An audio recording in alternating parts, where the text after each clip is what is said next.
HOA destroyed my lake bridge. So I opened the dam and drained their $4 resort. They thought they could destroy my bridge and get away with it. They thought just because they ran the HOA, they could walk all over people like me. But they forgot one thing. This lake, this dam, I built it. I owned it. And when they bulldozed my private bridge without permission, I gave them a lesson they'll never forget. It all started 2 months ago when I noticed strange people walking around my lakeside property.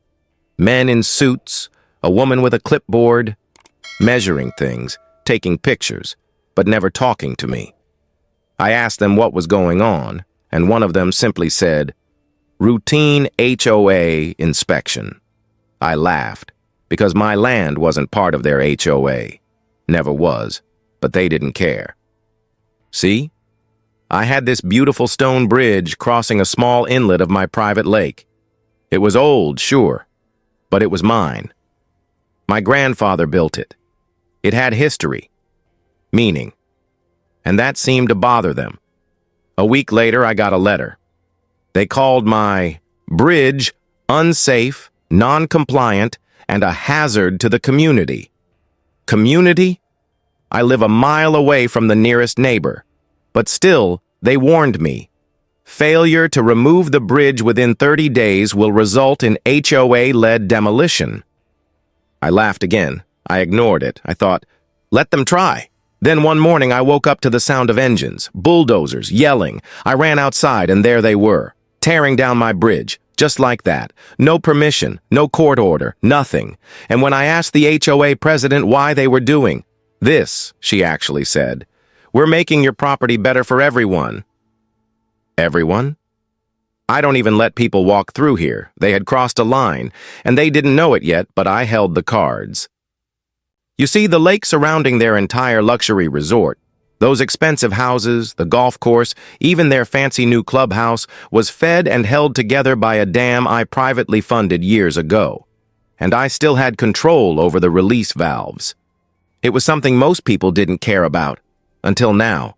I met with my lawyer, confirmed everything. I owned the water rights. I owned the dam. They didn't even check the county records. Typical arrogance. So I made a plan. 3 days later, I sent the HOA a notice. They laughed it off, just like I laughed at their letters. But while they were laughing, I drove up to the dam, unlocked the control panel, and opened the valves. Just enough. Not dangerous, just revealing. Within hours, the water level began to drop. Docks started to lean, their precious lakeside views turning into muddy, grassy pits. Panic hit them fast. My phone started blowing up, messages from board members, voicemails from the same HOA president who screamed at me days earlier. They demanded I stop, called me reckless, claimed I was destroying shared resources. But they forgot. Nothing was shared. Not the water, not the land, not the dam. They just assumed they controlled everything. News crews came out.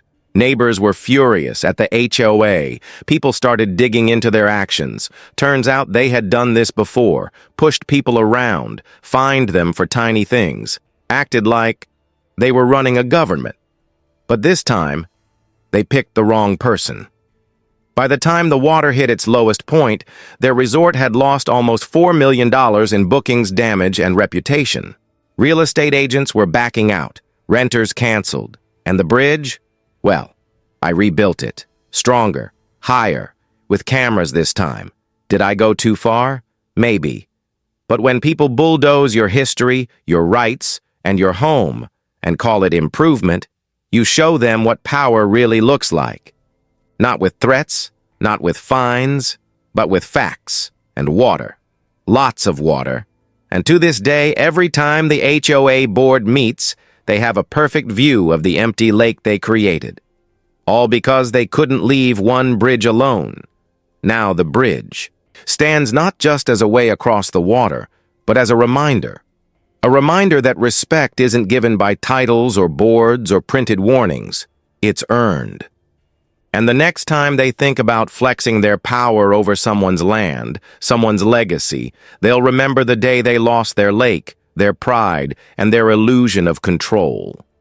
all because they picked the wrong man with the wrong bridge at the wrong time. This is QZ Stories, where real stories hit different. If you felt something today, if justice matters to you, share this with someone who needs to hear it. And don't forget to like and subscribe. We've got more powerful stories coming your way.